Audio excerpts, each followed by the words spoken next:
Welcome to Object of the Game. I'm Maureen Kyle here with Chuck Kyle, legendary football coach and track coach for 40 plus years, 50 years at St. Ignatius.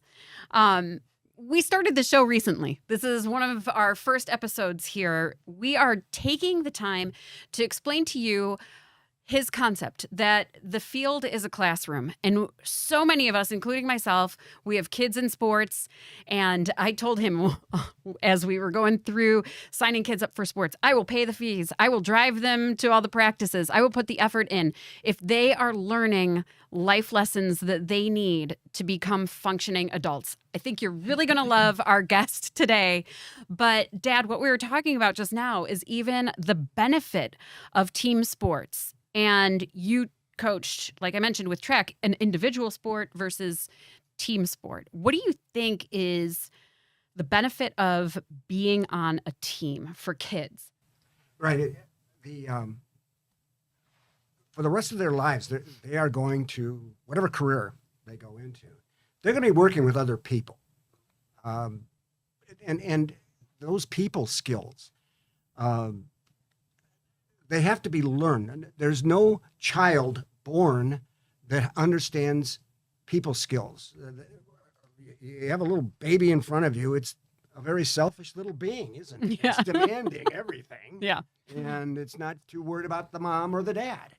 Gradually, that child matures into a youngster and an adult. And along the way, you got to work with other people. And that's what team sports are very important to do.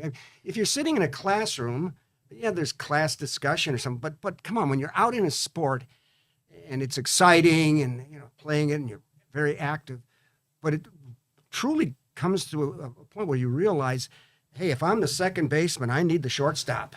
And as an infield, we got to work together and an offensive line. Come on, you're looking to your left, looking to your right, and we're working on this together. I can't do this alone. We got to work together. And how great any of the quarterbacks are in the NFL, they're not very good if the offensive line isn't doing their job. Yeah. And yeah. You see offensive linemen celebrating a touchdown. Well, their name's not going to be in the paper, is it? But they're happy. And that's what you can see in business too. The success of the business and a number of people that we have come on the show is seeing how the sport helped them. They're God-given talent, but they teamed up with other people and are doing something very good. That's continue with them. Is that something, I mean, you get these kids, in your experience, you got them as freshmen, so still pretty young. Did you see that develop as they continued to play on a team? Do you think that they had more awareness of what it takes to be on a team or the benefit of teamwork? Yes, and I think as they mature moving along, it dawns on them more and more each level you go to. You see a small little youth game, and come on, it doesn't take you long to pick out, well, there's the key player, there's the one that's really a star, and so on like that. But as they move along and get more sophisticated in the sport and more technically involved, it dawns on a kid, I'm talented, but I can't do anything without these other people around me. And that's an important lesson. So that's where, even coaching track and field, there's relays and all that. But, as soon as you watch the Olympics, when an athlete wins the event, say it's the 100-meter dash, come on, it's all by that person's ability. Notice the first thing that person will always do. That person will find a family member or a coach or a teammate, and they're hugging. Happens every time because they find someone who teamed up with them to get them where they're at. Happens every time, 100% of the time. Yeah. And that just, come on, there's a maturity that happens through the growth of sports and that realization that all human beings have to have is we are social beings. We need each other. Well, we have a great guest today. We are going to be talking with Pat Friend, who is senior producer on Jimmy Kimmel Live. He's going to be talking about teamwork, what he learned in his days playing football for you on some of the first state championship, national championship teams. But really, this is going to be one of those episodes where you're going to turn to your kid and you're going to say, you're going to want to listen to this. So we'll be right back with Pat Friend.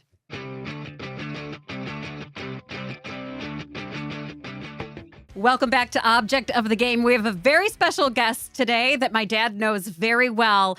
And even though you might not realize it, you probably know his work really well. We're talking with Pat Friend, senior producer for Jimmy Kimmel Live. And Dad, you've met Pat. How many years ago have you? Oh, he was a wee little nipper in grade school, being coached by Coach Buck, right? And in football and in basketball, and he coached everything there, I think, right? Yeah.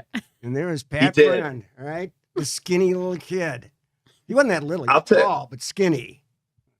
Yeah, I was. I had a lot of growing up to do. But I'll tell you what, my brother Bill went to St. Ignatius. He had gone to Benedictine High School, and things didn't turn out great for him there. So I think with a little magic of my dad, who was an attorney, was able to, I think it's unheard of, get my brother into St. Ignatius after going to Benedictine. So that kind of became like the mecca of schools. And, it's great because they talked about you a lot, Coach Kyle. They were like, he's a great coach. Billy played for Coach Gizzy, but you were on the staff at that time. Right. And, back then it was never about like Ignatius football, Ignatius football. A lot of it was like Coach Kyle is an excellent teacher, a great coach. He teaches Chaucer and Shakespeare. Patrick, we're going to send you there. So, the great mystique of Chuck Kyle, this amazing coach, which would be revealed.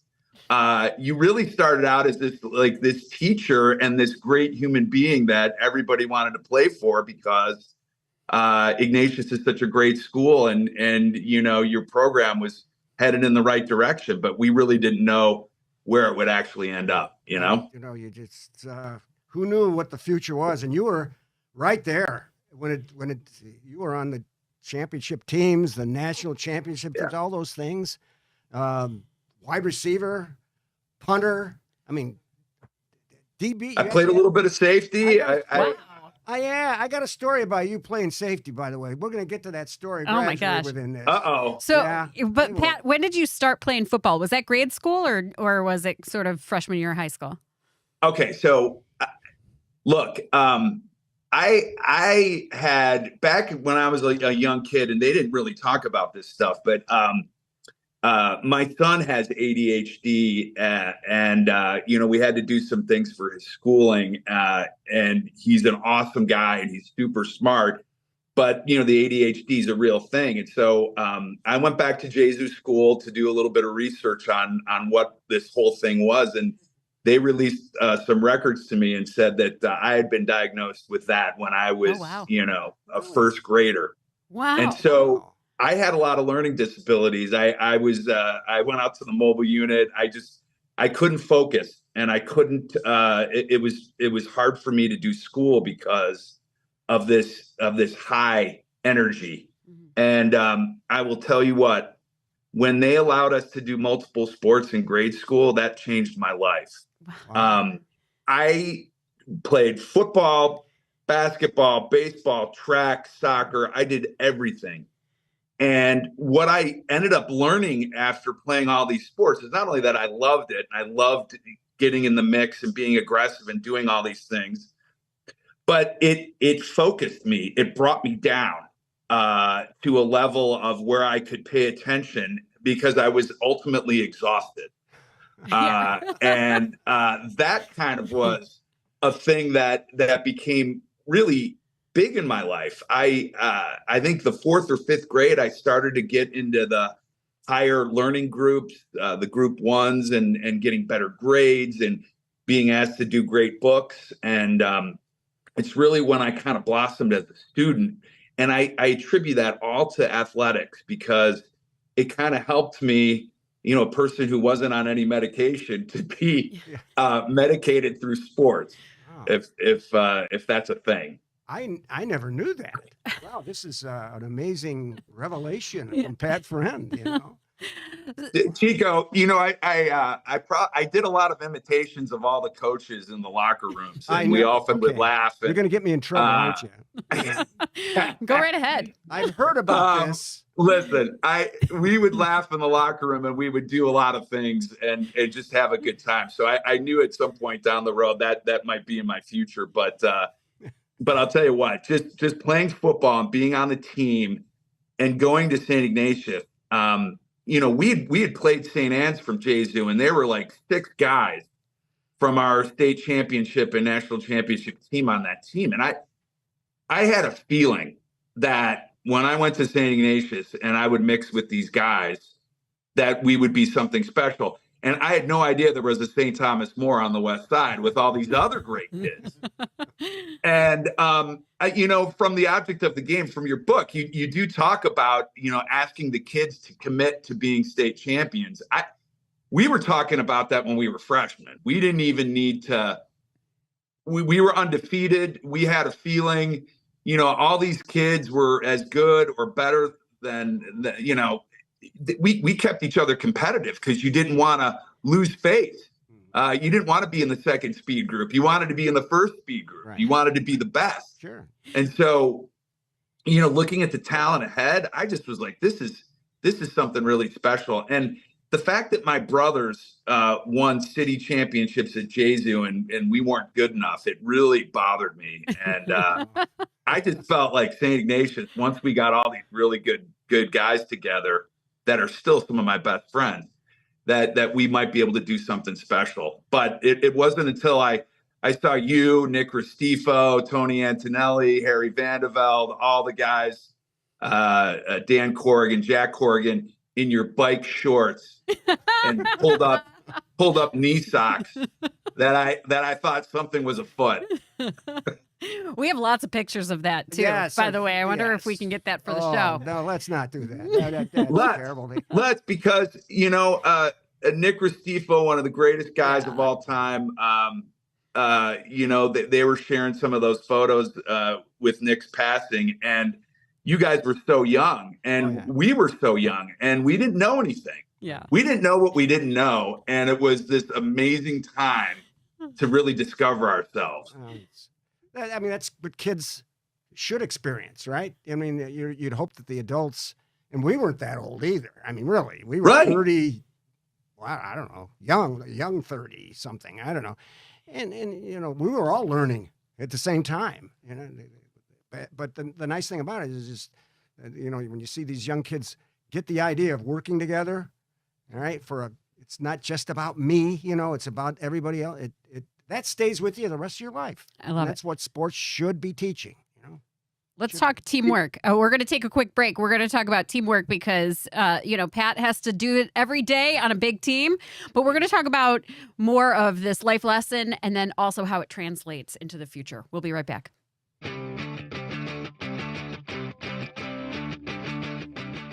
You are watching Object of the Game. I'm Maureen Kyle with Chuck Kyle, and we are talking with Jimmy Kimmel Live senior producer Pat Friend, who's from Cleveland, but has been working on that show for 20 years, which, Pat, when we were just talking in the commercial break, 20 years is kind of unheard of out in Hollywood for being on one single show. That's incredible.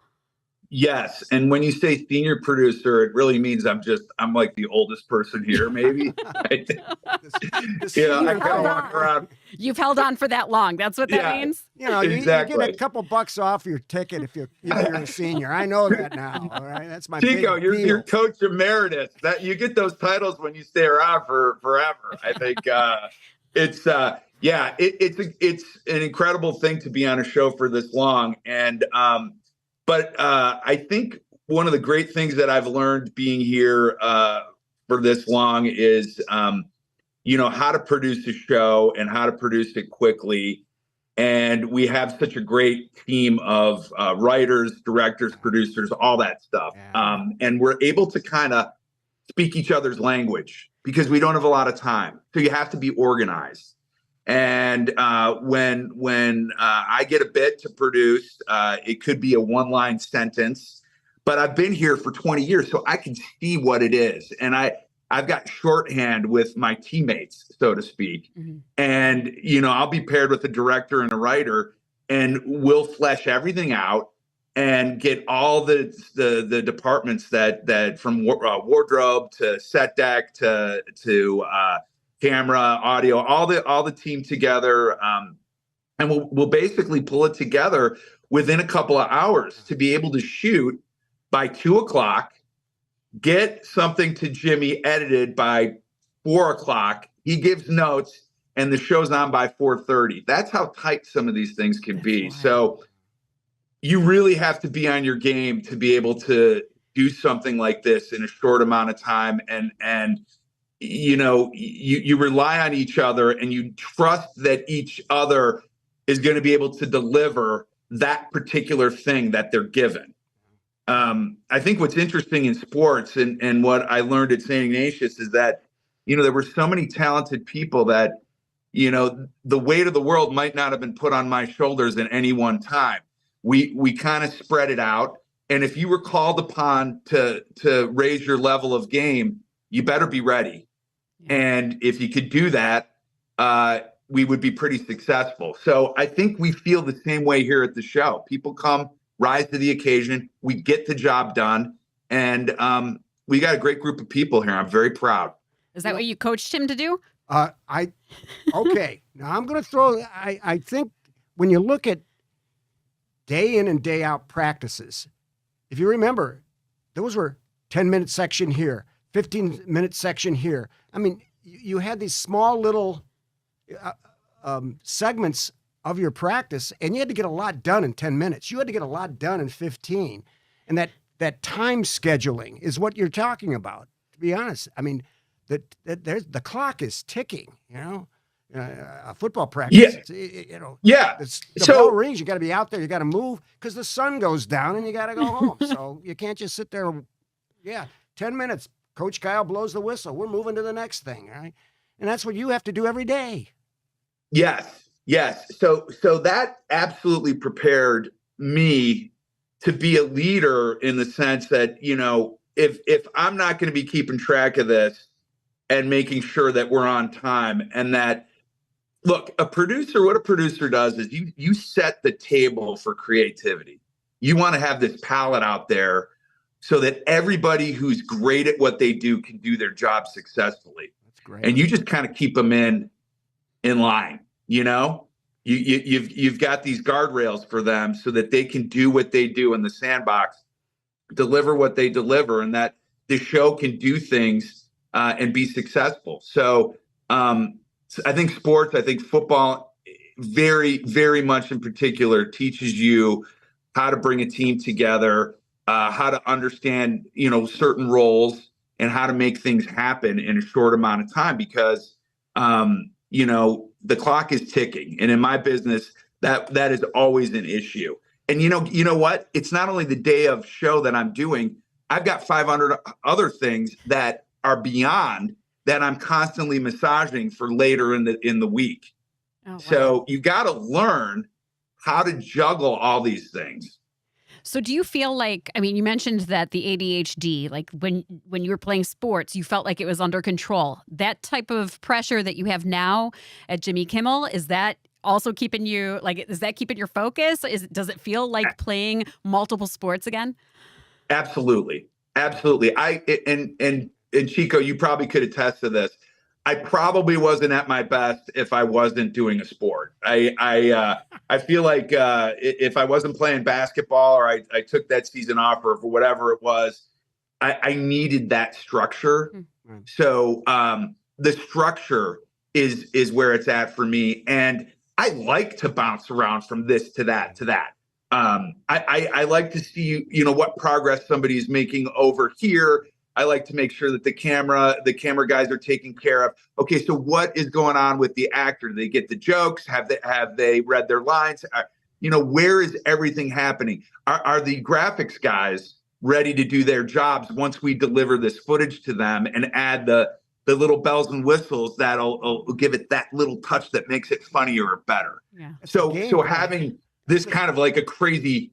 Wow. Right, this ADHD type of thing. I'm kind of thriving in that atmosphere. Yeah. Oh, yeah. I mean, you're talking about what a coach does in a week. You're talking about, leading up to the whistle blows and it's the kickoff, and things have to be ready and in line, like you're saying. I mean, it drives you. That's what drives you nuts when you get the film back the next day, going, all right, where did we screw up? Well, this wasn't. It's amazing how that works. Well, Chico, the object of the game and reading the book. What I love about sports, about football, and how it equates to my job is I have to ask the questions of what ifs, because I don't have a lot of time with these people. Talent, it could be a celebrity that I'm working with, where my window is very short. So if I ask the questions of possible failure or where this could go wrong, if I have everything lined up that I could possibly line up, then any of the natural failures or screw ups or things that I can't control happen in the midst of that hour that I have, then they're manageable because I have everything under control in every different place. So like take, for instance, like one of the games we may have had, if I make a mistake and something happens, you can minimize it because you've worked so hard ahead of time to make sure everything else is under control, that in a live broadcast or a taped piece, you won't even know that there was a mistake there. Yeah. But I know. Yeah. That's a problem. Yeah. I want to hear about one of the things that went crazily wrong on the show right after we take a break. We'll be right back with Object of the Game.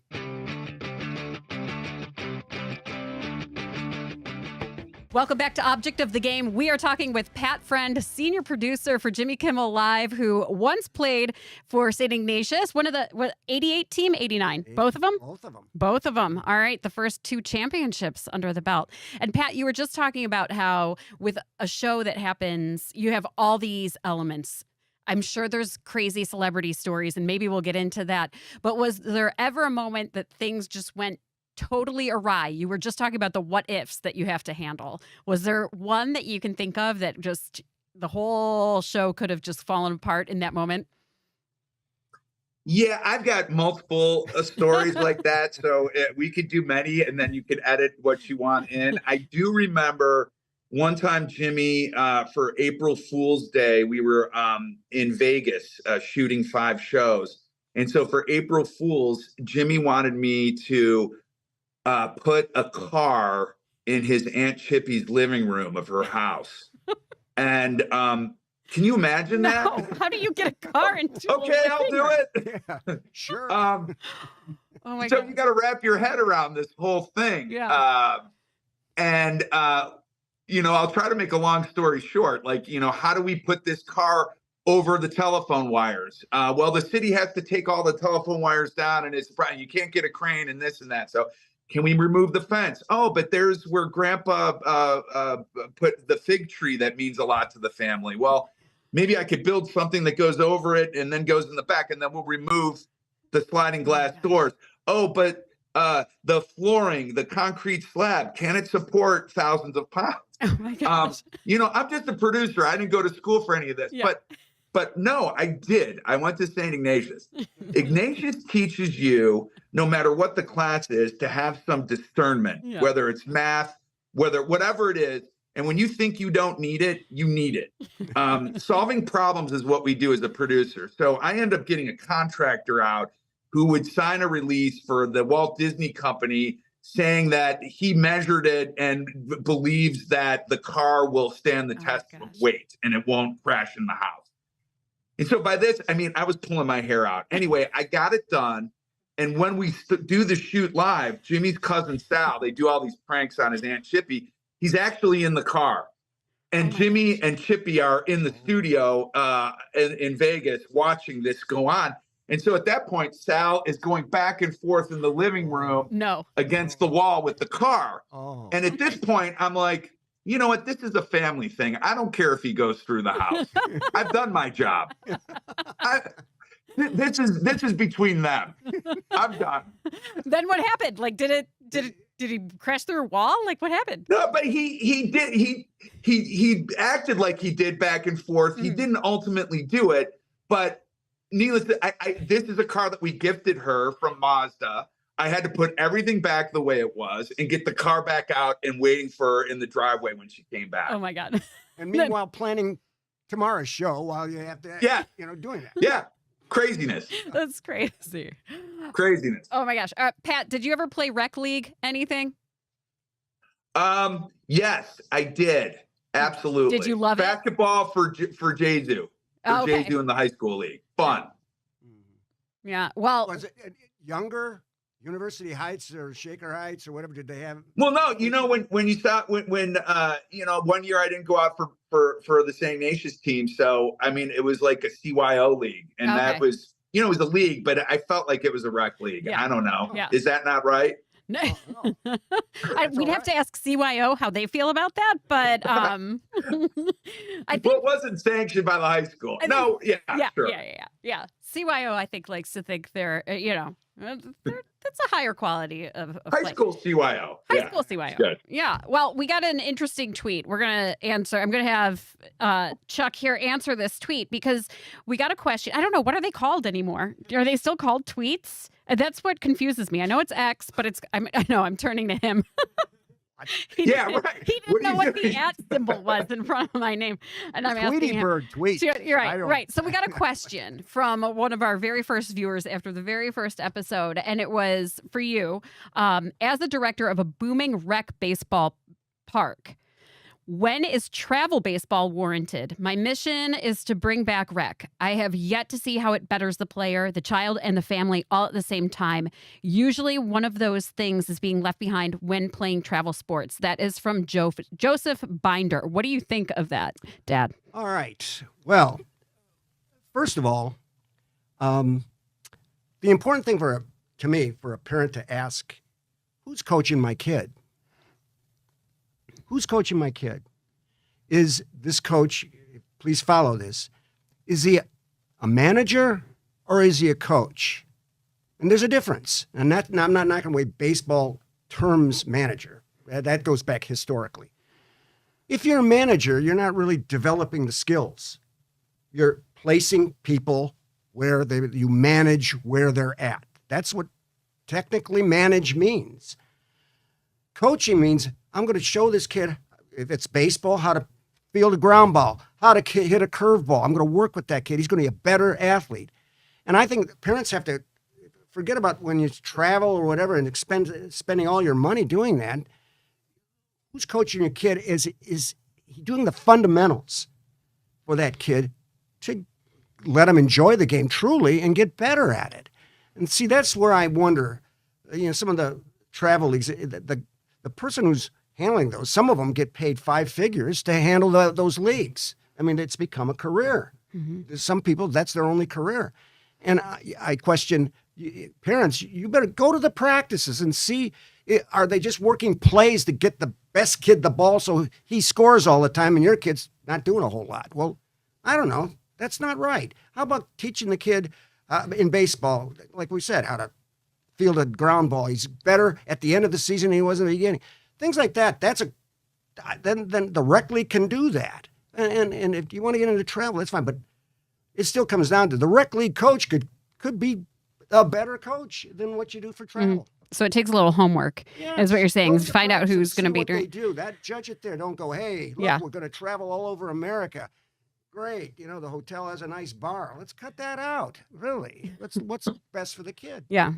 And I'm a parent who's getting into all of that too, of like, where do we put our kids? Joseph Binder, I appreciate the tweet. We're going to figure that one out. And then what do we call that segment? Tweet, timeout, tweet? I don't know. We'll have to figure out what we're going to start to call where Chuck Kyle answers your questions about raising kids in sports. But if you've been watching us, you've been watching Pat Friend, senior producer from Jimmy Kimmel, tell some hilarious stories. We're going to have much more of that when we return.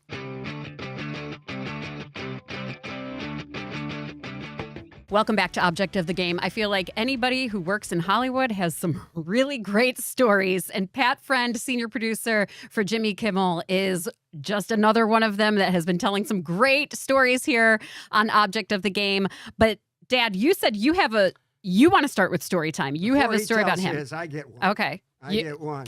Pat, can we start with his story? You mind? Might as well. All right. Where is this going? I don't know where it's going. It's legit.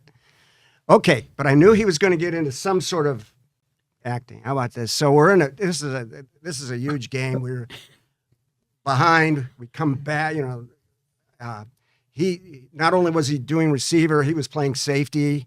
Okay, so long story short, the other team's trying to come down. We're in the lead. They're trying to come down, and Pat Friend intercepts the ball. He starts. The crowd is going crazy, right? I mean. He's running, and all of a sudden you can see him kind of limp a little bit, and he goes down.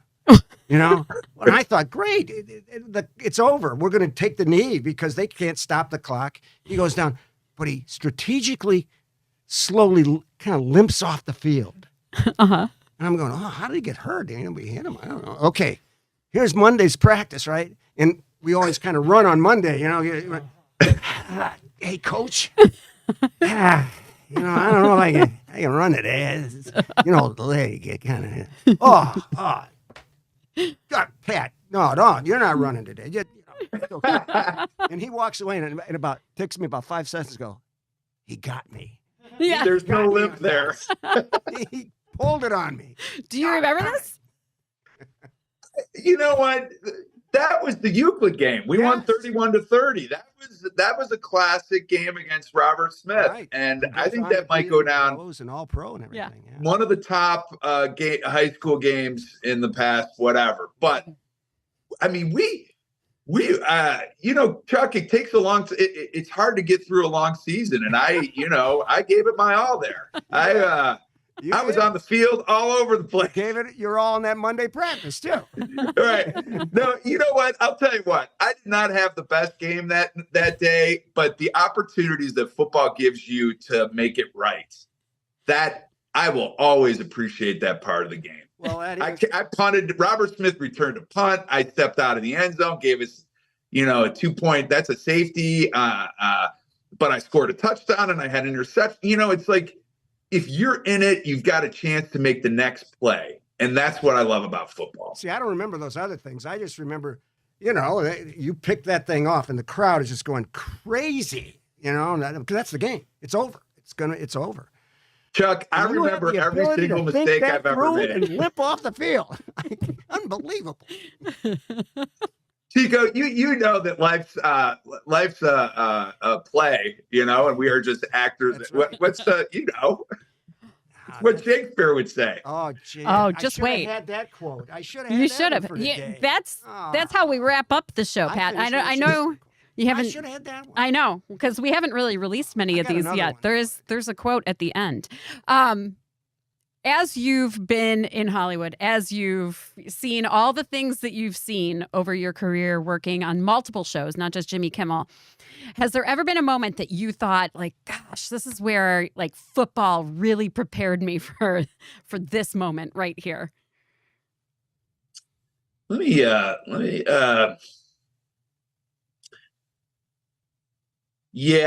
I'd have to say, one night, we did this thing in New York City. It was called Taxi TV, and Jimmy's idea was when the taxi goes, they have those little videos in the back when you're a rider. Yeah, and they may show like a commercial from Jimmy Fallon or whoever, and it's like, hey, watch the show, and they'll do a clip. Well, Jimmy Kimmel's idea was, well, why don't we put our own video in there, and then we'll do wireless. We'll follow it with our own vehicle, and I'll be in the back of the vehicle, and we'll have like a fake background of the show, and I'll really talk to the person, and then we'll pull over and we'll go and surprise them. Yeah. Now, that is crazy. Yeah. Technically, conceptually, And I remember I was given that to figure out, and another producer had it first. And all they did to test it out was to go across the Brooklyn Bridge with a wireless monitor in 2 different cars. And they're like, yeah, that'll work. Oh my gosh. Well, there's a lot more to it than that. Yeah. When it got to me and I had to actually figure it out. So 10:30 p.m. the night before, when we were rigging the cars, one of the camera guys was calling up the guy from the wireless company on why it wasn't talking to the other car. And we had to shoot the next morning. Oh my God. So he's calling the manufacturer. So what football taught me at that particular point, the next day, I ironed it out. But the executive producer called me and they said, Jimmy's worried that this isn't going to work. And I said, David Craig, our executive, I said, you know what? We got 15 minutes before this shoot starts. Let me worry about that. This is going to work. Yeah. So you know what that taught? Like, not panicking, right? Trusting in my guys, trusting that we had a plan. We worked our butts off. And you know what? I said, let's just give this thing a try. You never know where this is going to go. Let's get in the game right now. And we pulled it off. And it was crazy. We'll never do that bit again, but I'm very proud of the fact that we figured that thing out and that we actually did it. We were driving all around Brooklyn, New York City. It was crazy. People will people for that show, they never would understand what you went through to get that shot. No. And they shouldn't. And they should never understand. They should just be entertained. Yeah. All right. Just like Chuck, they don't necessarily want to know all the X's and O's that you put into that. And you know what? You said it in one of the speeches. They don't know how hard we worked. They don't.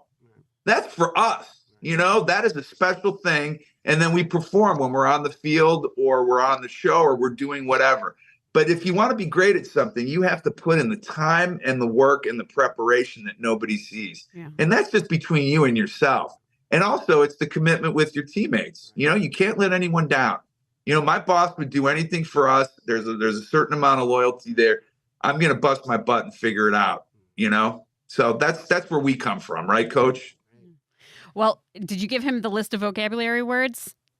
I sent you. Yeah, he sent you some homework of a vocab word to figure out. Talk about preparation, but yeah, because after the break, we're going to quiz you on your phone, and you gave me the thumbs up, so I figure you maybe looked at half of them. I don't know. Yeah, we're gonna quiz you on what vocab word you picked out. What'd you pick? Okay, and then we're Copy that. And then we have another piece of the St. Ignatius education there from him with the Shakespeare quote. That's when we come back.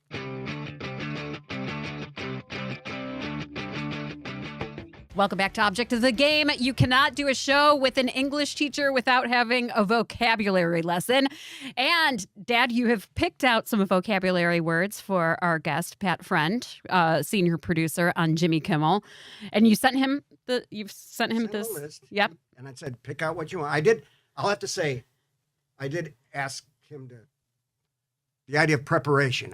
With his occupation, I wanted him to talk about preparation because I don't know any other guests we have we ever do this thing, how they can do in one day what they have to do. It's incredible. That's the top notch of preparation. Mm-hmm. And you've talked about that well, because that's what people have to understand.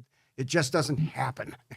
There's so much work to be involved. And that's, come on, whether it's football, whether it's weekly television, there's preparation in every occupation, and there's not a lot of glory in preparation. It's work. It's a lot of work. Yeah. So anyway. So you were given preparation. I feel like we've talked about that. Were there any other words that he sent you that? But what I want to say, go ahead, Maureen. What I want to say is it's fun. Yeah, Chuck, what you did was you kind of pre-produced me a little bit, which is what we do here. So a segment producer, I do the comedy sketches, but a segment producer would work with a guest, and they'll have a pre-interview, and they know what the guest wants to talk about. If they're promoting a movie, or if they have some funny video or pictures or something fun happen, but they also know what, as the producer is a mouthpiece for Jimmy, they know what Jimmy Kimmel wants to ask. And so, that was good. That was good that you had, what we want to do is make things look seamless. And so you're entertained. And so when you go off script, it's a little off script and you may have something funny, and that's where the spontaneity comes from. But a lot of this stuff is already pre-orchestrated more than you would think. And so you asking me to talk about preparation, absolutely. But if I feel like I did talk about that in a lot of the parts in the beginning. There's some obviously things for preparation, but I also looked at resilience and discipline. And those sometimes those are tough concepts for teenagers to grasp.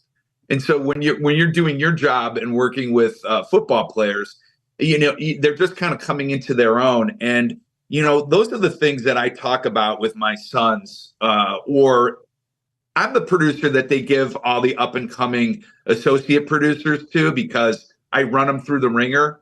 I make them work really hard. I give them more work, and I kind of develop them to be the next thing. And so I really love that I get to do that. And so, I try to teach them the discipline of being a producer, the preparation it takes, the resilience to bounce back from mistakes. And then I do that with my sons as well, because I feel like in this world, in this day and age of social media and a lot of hits with the phone, there is an instant gratification that comes from, hey, if it doesn't grab me right away, I'm going to give up on it. And so I feel like some of these guys, if they're not successful right away, they quit or they walk away. And the world needs to know that the long game is something that it needs to be grasped. And the best of us play the long game. Mm-hmm. You put in the time, you see the goal, you push for it. I mean, this job is all about the long. I don't get my gratification on this stuff a lot of times until the very end, when you see the people laugh at what we've produced and they enjoy what we did.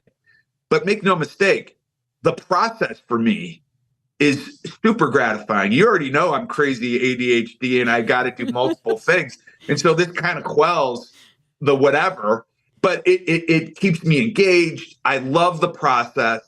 And also, Coach, you always talked about not looking up at the scoreboard. So if you've ever done anything right and you work really hard at it and you're more interested in fighting yourself or overcoming yourself, at the end of the day, you've won.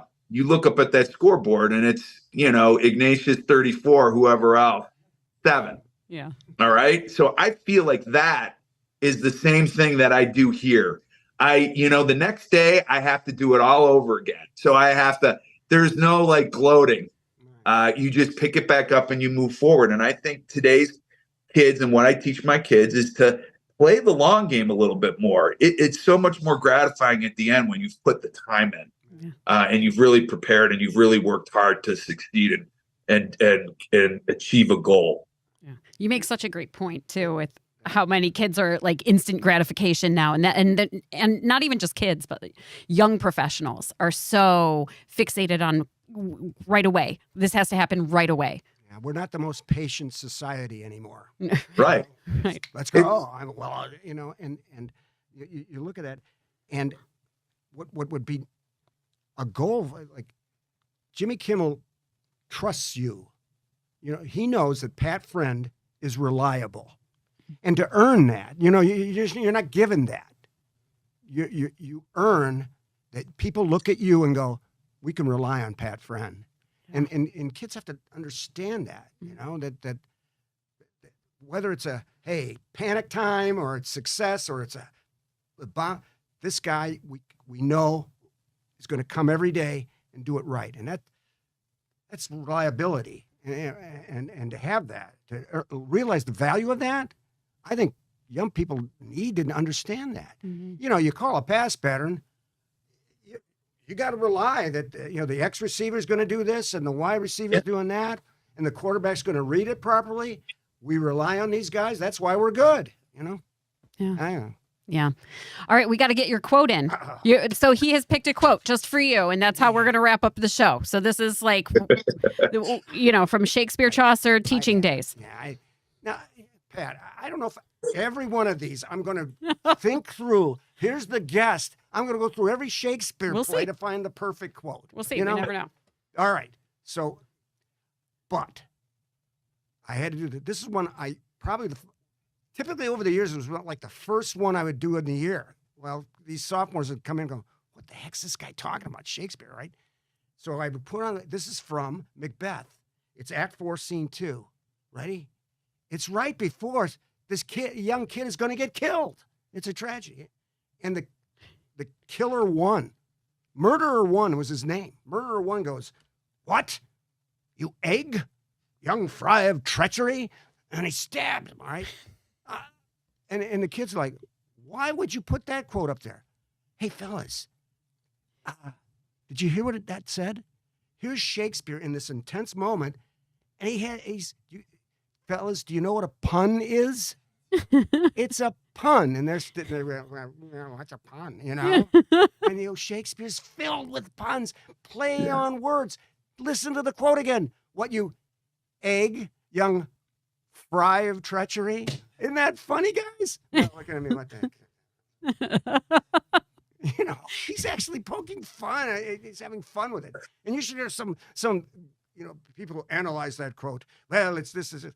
No, Shakespeare is just having fun. Who are we kidding? Don't give me some great message there. But but that's humor. You could, even in the tragic moment, he was having. You think they'll get it? Fry of treachery, you egg. Yeah. I love it. Things. You know why? There's like it was Schwarzenegger and his catchphrases long before, right? The Terminator, or I'll be back, or it makes the movie that much more interesting. Yeah. So he absolutely was a little bit of pop writer back in the day. He was. But if you last a couple of 100 years, right? Yeah, you got to give him credit. That's true. Right. I got to give him credit. Well, I hope you can work that quote into some sort of Jimmy Kimmel bit, some sort of opening. Yeah, those Shakespeare Shakespeare tweets quotes. We do. Yeah, that's right. That's one of your favorite bits. Yeah, sure. Yeah.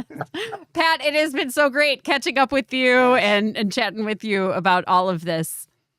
It's been such a pleasure, Maureen and Chico. I really appreciate you guys. I love you guys, family. I miss Cleveland. Thank you so much for having me on. What a great show. Well, you better come and stop by next time you're back in town and catch up with the entire family. Absolutely. We'll do that for Pat. Sure. Thank you so much. We'll talk to you soon. All right. Thank you.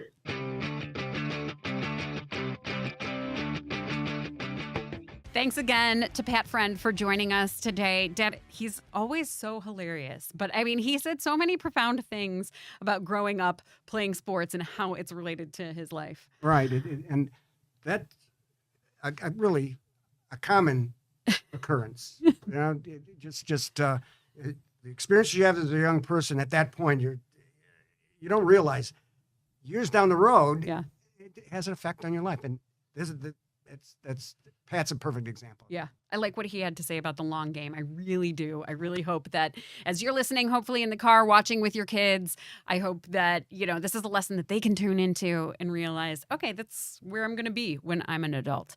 So thanks again for watching The Object of the Game. For Chuck Kyle, I'm Maureen Kyle. You can catch us here every week, and you can watch Big Play Twitter, Big Play YouTube, and the free Big Play app available now on iOS and Roku. We'll see you back here next week.